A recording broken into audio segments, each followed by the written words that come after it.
इतिहास के पन्नों से आज फिर हम आप सबके लिए एक नया इतिहास निकाल करके लाए हैं। तो आइए जानते हैं कि इतिहास के पन्नों में आज के दिन क्या घटित हुआ था।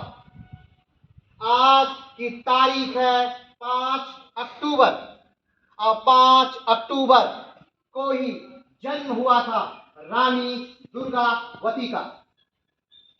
रानी दुर्गावती कौन है, अगर ये हम जानना चाहें तो भारतीय इतिहास की सबसे वीरांगना महिलाओं में से एक रानी दुर्गावती हैं, जिन्होंने अपनी आन मान और मर्यादा के चलते स्वयं को मृत्यु के घाट उतार लिया था। रानी दुर्गावती का जन्म 1524 में हुआ था और स्थान था कालिंजर दुर्ग। कालिंजर ये वही कालिंजर का किला है जो भारत के सबसे विशालकाय किलों में से एक माना जाता है, जिसे जीतना एक बहुत बड़ी चुनौती थी। उसी कालिंजर दुर्ग में 1524 में 5 अक्टूबर की तारीख को रानी दुर्गावती का जन्म हुआ था। अगर बात करें कि रानी दुर्गावती का नाम आखिर दुर्गावती क्यों रखा गया, तो इसके पीछे भी एक इतिहास है। और इसके पीछे का इतिहास ये है कि जब रानी दुर्गावती का जन्म हुआ था उस दिन दुर्गा अष्टमी थी और दुर्गा अष्टमी होने के कारण इनके पिता ने इनका नाम दुर्गा रखा।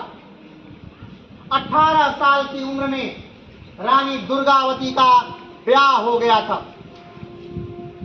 और लेकिन जल्दी ही इनके पति की मृत्यु हो गई और इन्होंने अपने राज्य की सत्ता स्वयं ही संभाली। धीरे धीरे इन्होंने अपने राज्य को शक्तिशाली किया और शक्तिशाली किया और अपने राज्य पर अपने छोटे से नाबालिग पुत्र को बैठाकर उसका पूरा संचालन करने लगी। लेकिन आपको याद होगी इतिहास की वो तारीख कि इसी समय अकबर भी अपने राज्य विस्तार में लगा हुआ था।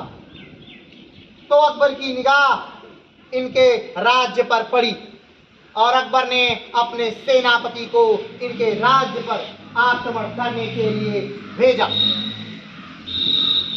10,000 की सेना इनके राज्य पर जब आक्रमण की तो इन्होंने मात्र महज अपने राज्य से 500 छटे हुए सैनिकों को लेकर के उनको रोकने के लिए एक अच्छी भौगोलिक जगह का चुनाव किया और वहां पर इन्होंने घेरा डाला। पहले दिन के युद्ध में रानी दुर्गावती ने किसी तरह अकबर के सैनिकों को धूल चटा दी, लेकिन जब अगले ही दिन उनके सैनिकों को इनकी स्थिति का ज्ञान हो गया तब इनको दिक्कत हुई। अगले दिन का युद्ध शुरू हुआ और अभी युद्ध शुरू ही हुआ था कि एक सनसनाता हुआ तीर आकर के रानी दुर्गावती के कंधे में लग जाता है। रानी दुर्गावती वो तीर अपने कंधे से निकाल करके फेंक देती है, लेकिन तभी दूसरा सनसनाता हुआ तीर आकर के इनके आंख में लग जाता है। ये उस तीर को भी निकाल करके फेंकी, लेकिन तीर का जो नोक है वो इनके आंख में ही रह जाता है। तब तक तीसरा तीर आकर के इनके गर्दन में लगता है और रानी दुर्गावती तेजी से गिर जाती।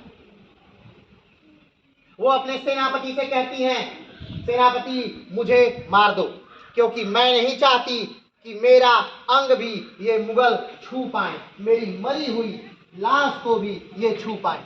लेकिन उनका सेनापति ये करने से इनकार कर देता है और रानी दुर्गावती ने अपना खड़क अपने से निकाल करके अपने गर्दन में डालकर खुद को क्या कर लेती हैं, मार लेती है।